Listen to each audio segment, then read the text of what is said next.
सभी को नमस्कार। हेलो हिंदी चैनल पर आप सभी का स्वागत है। प्रिय विद्यार्थियों, आज की इस वीडियो में हम द्विवेदी युगीन काव्य की प्रवृत्तियाँ यानी द्विवेदी युग की जो कविताएं हैं उनकी क्या विशेषताएं हैं, इस प्रश्न को पढ़ने जा रहे हैं।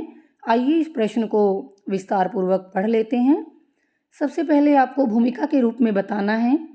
द्विवेदी युग का नामकरण आचार्य महावीर प्रसाद द्विवेदी के गरिमा मंडित व्यक्तित्व को केंद्र में रखकर किया गया। यानी द्विवेदी युग महावीर प्रसाद द्विवेदी के नाम पर इस युग का नाम पड़ा था। इस युग की समय सीमा सन 1900 ईस्वी से 1920 ईस्वी तक मानी जाती है। यह युग खड़ी बोली के आंदोलन का युग है।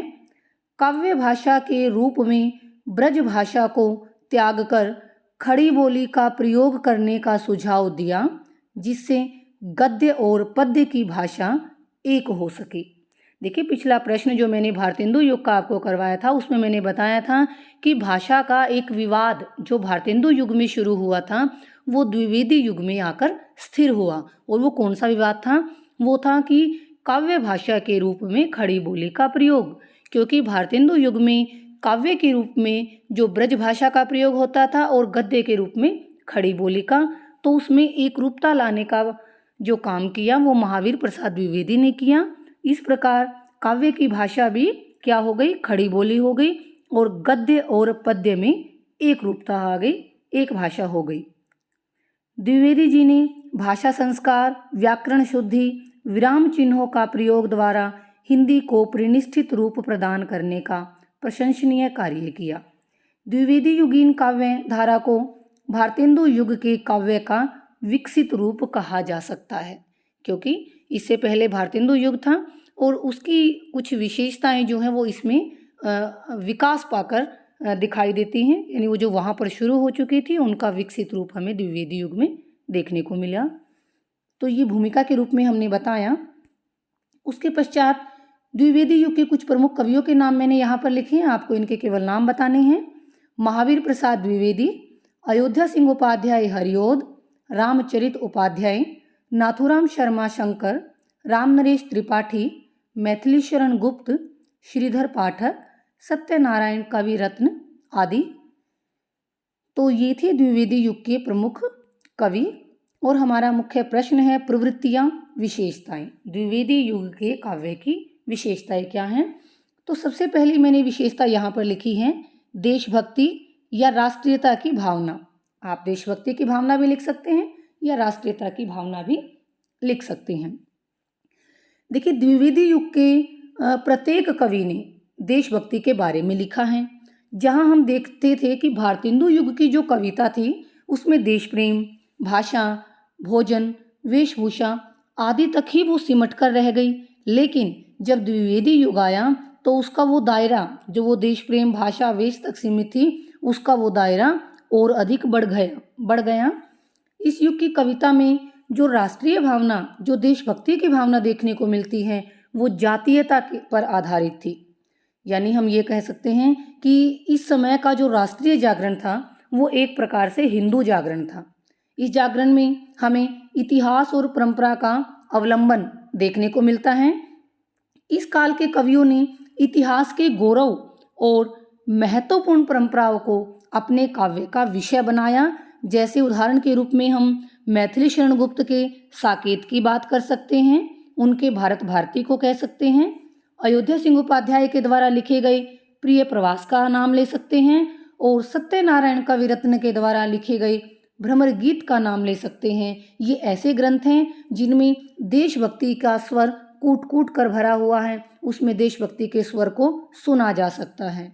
द्विवेदी युग के जो कवि थे उन्होंने समाज की जो दयनीय दशा थी उसके ऊपर अपनी करुणा व्यक्त की है और अतीत को याद करते हुए वर्तमान समाज को अपने काव्य के माध्यम से जागृत करने का प्रयास किया है। इस युग के कवियों में देशभक्ति की भावना कूट कूट कर भरी हुई थी।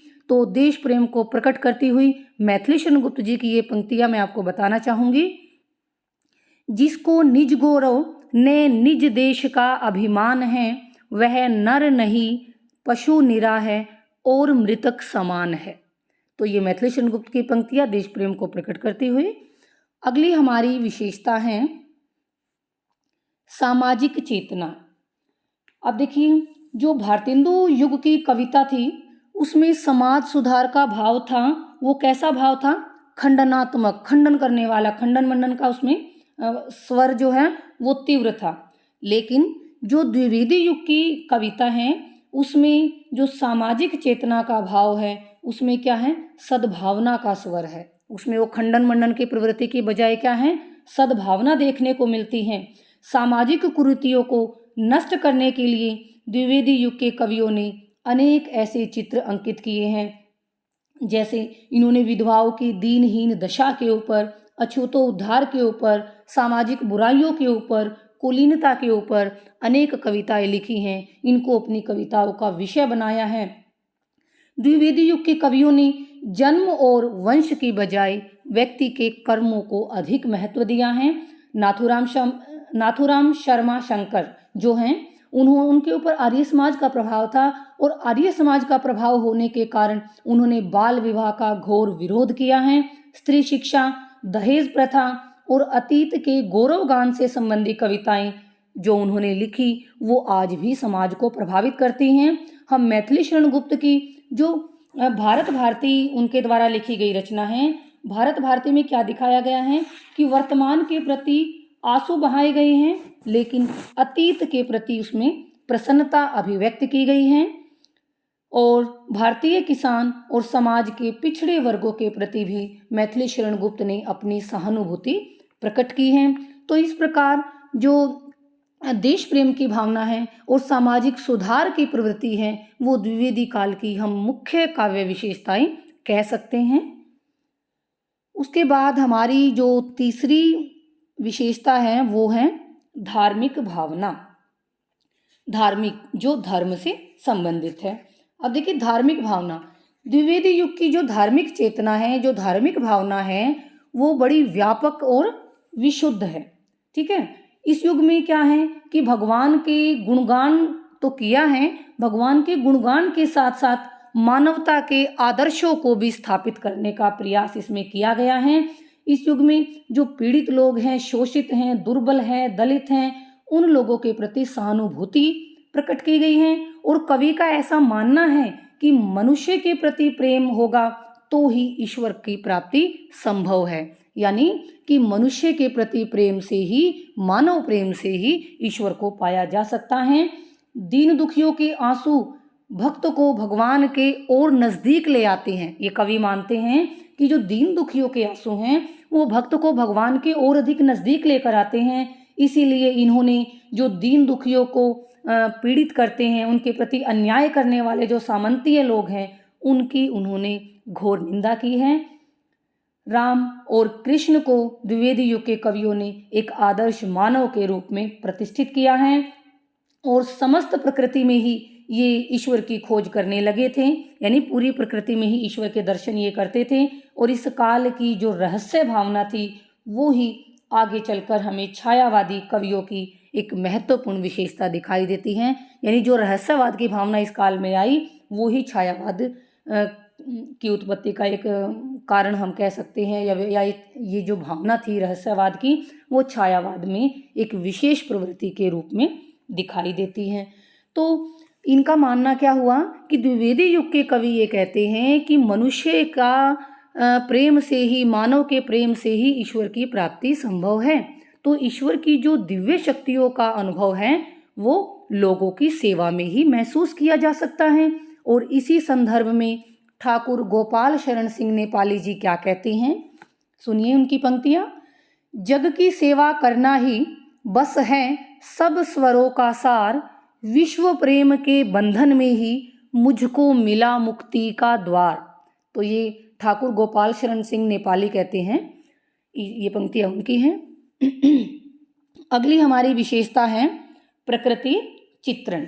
अब प्रकृति का चित्रण इन्होंने किया है। देखिए, द्विवेदी युग की जो कविता है वो प्रकृति का यथातथ्य वर्णन करती है। ठीक है, जो प्रकृति का यथातथ्य वर्णन करती है द्विवेदी युग की कविताएं। अब श्रीधर पाठक है, अयोध्या सिंह उपाध्याय हैं, गुप्त जी हैं, राम नरेश त्रिपाठी हैं, इन्होंने कहीं कहीं पर अपनी रचनाओं में प्रकृति का अद्भुत चित्रण किया है। इनके प्रकृति चित्रण में हमें संवेदना और चित्रात्मकता का मिश्रण दिखाई देता है। नदियों का, पर्वतों का, समुद्रों का चित्रण करते हुए इन्होंने परंपरागत रूप भी अपनाया है, परंपराओं का पालन भी किया है, लेकिन उसके साथ साथ उसमें इन्होंने रहस्यात्मकता को भी मिला दिया है। यानी जो उसमें जो पुरानी परंपराएं जो चली आ रही हैं प्रकृति चित्रण की, उनका पालन तो किया ही है, लेकिन उसमें रहस्य की भावना को भी समावेशित इन्होंने कर दिया है। गुप्त जी ने तो प्रकृति के माध्यम से नैतिक उपदेश देने का भी प्रयास किया है। श्रीधर पाठक, हरिओत जी, रामनरेश त्रिपाठी आदि ने प्रकृति चित्रण की पुरानी बंधी बंधाई परंपराओं को तोड़कर एक नए मार्ग का अनुसरण किया है। श्रीधर पाठक के जो प्रकृति के चित्र हैं, उनका जो प्रकृति चित्रण है वो तो संवेदनाओं से युक्त हैं, और उन्होंने प्रकृति को इन द्विवेदी युग के कवियों ने प्रकृति को आलम्बन रूप में लिया है। देखिए, इस समय के जो अधिक कवि यानी द्विवेदी युग के अधिकतर कवियों ने क्या है, प्रकृति के ऊपरी रूप की झलक मात्र से ही संतुष्ट हो गए थे। यानी उसकी जो अंतरात्मा है प्रकृति की, वहां तक पहुंचने का प्रयास इन्होंने नहीं किया। ये प्रकृति के ऊपरी रूप से ही संतुष्ट हो गए थे, मतलब अंतरात्मा तक पहुंचने का प्रयास बहुत कम किया है। लेकिन हम कहेंगे कि श्रीधर पाठक ने जो कश्मीर की सुषमा का वर्णन किया है वो अत्यंत रमणीय है, बड़ा ही सुंदर चित्रण किया है। और उन्हीं के साथ साथ मैथिली शरण गुप्त ने भी प्रकृति के अनेक मनोरम सुंदर चित्र अंकित किए हैं। उनकी कुछ पंक्तियां प्रकृति को समर्पित मैं आपको सुनाती हूँ। चारों चंद्र की चंचल किरणें खेल रही थी जल थल में, स्वच्छ चांदनी बिछी हुई है अवनी और अंबर तल में। तो ये आपने पहले पंक्तियां सुनी भी हुई होंगी। ये मैथिली शरण गुप्त की पंचवटी नामक खंड काव्य से उद्धृत पंक्तियां हैं जो आप इसमें लिख सकते हैं। अगला हमारी विशेषता है अतीत का गौरवगान। एक मिनट। तो अतीत के गौरवगान में नाम से आप समझ गए होंगे, इस युग के जो कवि थे उन्होंने देश के अतीत का बड़ा ही गौरवपूर्ण वर्णन किया है, और वो वर्णन जो है पौराणिक और ऐतिहासिक संदर्भों में किया है। हरिओद, नाथूराम शर्मा शंकर ने अपनी कविताओं में अतीत के गौरव का जो चित्र प्रस्तुत किया है, वहीं मैथिली शरण गुप्त ने अपने काव्य में भारतीय संस्कृति के उज्ज्वल रूप को स्पष्ट किया है। मैथिली शरण गुप्त ने अपने काव्य में भारतीय संस्कृति के जो आदर्श पात्र हैं उनको प्रस्तुत करके अतीत का गौरव और भारतीय संस्कृति की जो दयनीय अवस्था हो गई थी उस पर दुख प्रकट करते हुए वो क्या कहते हैं, ये पंक्तियां जो मैं आपको बताने जा रही हूँ, इससे आपको पूरा सार, पूरा मर्म समझ आ जाएगा। हम कौन थे, क्या हो गए और क्या होंगे अभी, आओ विचारे आज मिलकर ये समस्याएं सभी। गुप्त जी क्या कहते कि हम कौन थे, हमारा अतीत कैसा था, कैसा उज्जवल था, हमारा स्वर्णिम इतिहास था, क्या हो गए हैं, लेकिन आज हमारी कैसी दुर्दशा हो गई है। और हमारा अतीत इतना समृद्ध था और आज जो हम इतनी दयनीय अवस्था में पहुंच गए हैं, इन सभी के ऊपर आओ हम एक साथ मिलकर विचार करें। तो अतीत के गौरव का गान इन्होंने किया है। अगली हमारी विशेषता है गांधीवादी विचारधारा। अब द्विवेदी युग के जो कवि थे उन पर गांधी यानी महात्मा गांधी की विचारधारा का बहुत अधिक प्रभाव दिखाई देता है। मैथिली शरण गुप्त और रामनरेश त्रिपाठी तो इस विचारधारा से अत्यधिक प्रभावित थे, गांधी के विचारों से अत्यधिक प्रभावित थे। गांधी जी के प्रति मैथिली शरण गुप्त जी की गहरी आस्था थी और उन्होंने गांधी जी के अनेक सिद्धांत, जैसे सिद्धांत कौन कौन से, जो गांधी जी के सिद्धांत थे, मानवीय संवेदना थी, सत्याग्रह था, अहिंसा, अछूतोद्धार भावना आदि अनेक सिद्धांतों का उन्होंने अपने काव्य में निरूपण किया है। गुप्त जी ने पंचवटी जो मैथिली शरण गुप्त की रचना है उसमें अछूतोद्धार की भावना जो गांधी जी का एक सिद्धांत है, उस भावना को व्यक्त करते हुए कवि लिखते हैं और वो क्या कहते हैं, इन्हें समाज नीच कहता है पर हैं ये भी तो प्राणी, इनमें भी मन और भाव है, किंतु नहीं है वैसी वाणी। तो इस प्रकार जो द्विवेदी युग के कवि थे उनके ऊपर महात्मा गांधी की विचारधारा का प्रभाव देखा जा सकता है। अगली हमारी विशेषता है सुधारवादी दृष्टिकोण। द्विवेदी युग की जो कविता थी वो सुधारवादी भावनाओं से युक्त थी। सुधारवादी दृष्टिकोण उसमें देखने को मिलता है। इस युग के कवियों ने जो सामाजिक कुरीतियां थी उनका वर्णन करके उनको दूर करने का प्रयास किया है और अपने सुधारवादी दृष्टिकोण का परिचय दिया है। इन कविताओं में इन कवियों ने जैसे बाल विवाह है, विधवाओं की दयनीय स्थिति है, नारी शिक्षा का प्रचार प्रसार है आदि भावनाओं को अपनी कविता के माध्यम से व्यक्त किया है।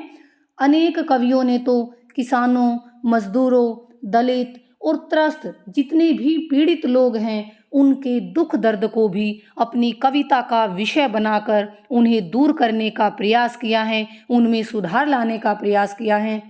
तो हम कह सकते हैं कि द्विवेदी युग के कवियों का दृष्टिकोण सुधारवादी था। वो समाज को सुधारना चाहते थे, सुधार लाना चाहते थे। अगली जो हमारी विशेषता है वो है अनुवाद की प्रवृत्ति।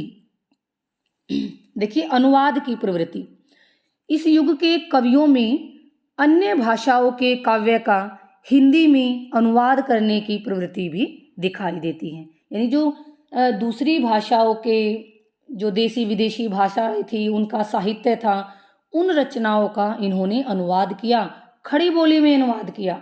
आचार्य द्विवेदी ने अनुवाद की प्रवृत्ति को बढ़ावा दिया। क्यों?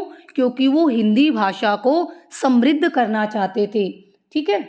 मैथिली शरण गुप्त ने माइकल मधुसूदन के 2 काव्य थे, नाम मैं आपको बता दूं, एक था मेघनाद वध और एक था विरहिणी ब्रजांगना। इन दोनों का सुंदर अनुवाद किया है।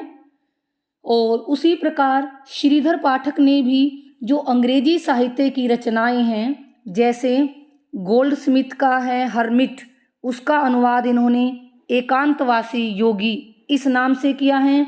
और एक रचना थी ट्रैवलर, अंग्रेजी की ही, उसका अनुवाद इन्होंने श्रांत पथिक नाम से किया है। तो इस प्रकार अनुवाद की प्रवृत्ति भी इस युग के कवियों में थी। और द्विवेदी जी इसीलिए इसको समृद्ध करना चाहते थे क्योंकि वो हिंदी भाषा को और अधिक समृद्ध करना चाहते थे, इसीलिए उन्होंने अनुवाद की प्रवृत्ति को बढ़ावा दिया। अगली हमारी विशेषता है इतिवृत्तात्मकता। देखिए, इतिवृत्तात्मकता इस युग की एक अन्य विशेषता हम कह सकते, एक अन्य विशेषता हम कह सकते। इतनी सारी विशेषताएं हमने पढ़ी, तो इतिवृत्तात्मकता भी द्विवेदी युग की एक विशेषता है। इतिवृत्त का अर्थ होता है वृतांत या वर्णन करना। अब द्विवेदी युग की कविता में जो है वो श्रृंगार मुक्त काव्य लिखा गया, श्रृंगार युक्त नहीं, श्रृंगार मुक्त काव्य लिखा गया। इस युग के काव्य में हमें आदर्शवाद और संयम दिखाई देता है। आर्य समाज और अन्य ऐसी संस्थाओं का प्रभाव इन कवियों पर था, जिसके कारण इस युग के साहित्य में हमें अश्लीलता और नग्नता के दर्शन नहीं होते। इन्होंने इसका विरोध किया, अश्लीलता और नग्नता का, उच्छृंखलता का बहिष्कार किया, जिससे कविता में क्या है, इतिवृत्तात्मकता की भावना बढ़ गई।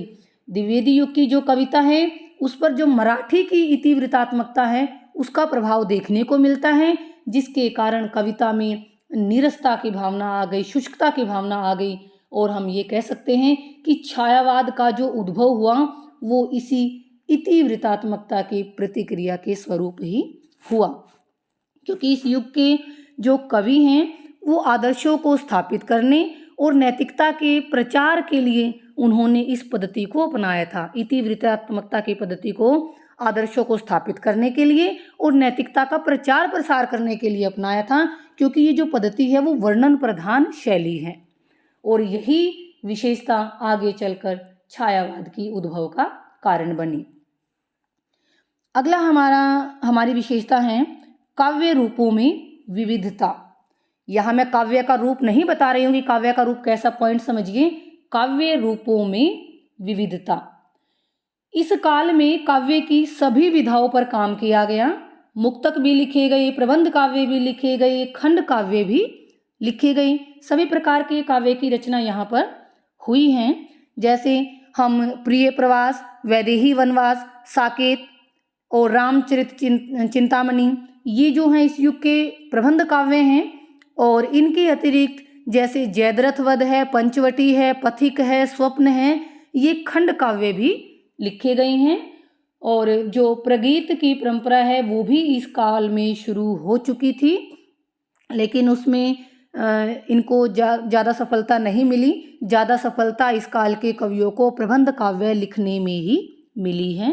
तो काव्य रूप विविध थे, एक रूप नहीं था कि मुक्तक अपना लिया, प्रबंध काव्य अपना लिया। प्रबंध काव्य भी लिखे गए, मुक्तक भी लिखे गए, खंड काव्य भी लिखे गए, प्रगीत परंपरा भी इसमें इस काल में ही शुरू हो गई थी। प्रगीत मुक्तकों का प्रारंभ भी इस काल में ही हो गया था। अगला और अंतिम हमारी विशेषता है भाषा, छंद, अलंकार। अब देखिए, भाषा की दृष्टि से अगर हम कहें तो ये सुधारवादी युग हम कह सकते हैं। देखिए, भारतेंदु युग को मैंने आपको बताया था, उसका एक अन्य नाम है पुनर्जागरण काल, भारतेंदु युग का। उसी प्रकार द्विवेदी युग का भी एक अन्य नाम है जिसको हम जागरण सुधार काल कहते हैं। ठीक है, जागरण सुधार काल ये द्विवेदी युग का एक नाम है। तो भाषा की दृष्टि से द्विवेदी युग, सुधारवादी युग हम इसको कह सकते हैं। अब भाषा का विवाद मैंने आपको भूमिका में ही बताया था कि ब्रज भाषा का जो स्थान था, अब वो स्थान किसने ले लिया? खड़ी बोली ने ले लिया। महावीर प्रसाद द्विवेदी ने भाषा सुधार का कार्य किया और खड़ी बोली को स्वतंत्र व्याकरण सम्मत और परिमार्जित किया। मैथिली शरण गुप्त ने भी खड़ी बोली की खड़खड़ाहट को दूर करके उसे साहित्यिक भाषा बनाया। मैथिली शरण गुप्त का नाम मैं क्यों ले रही हूँ यहाँ पर?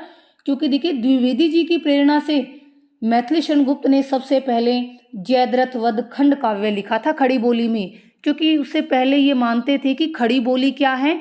नीरस है। अगर काव्य लेखन हम इसमें करेंगे तो हमें उतनी प्रसिद्धि प्राप्त नहीं होगी।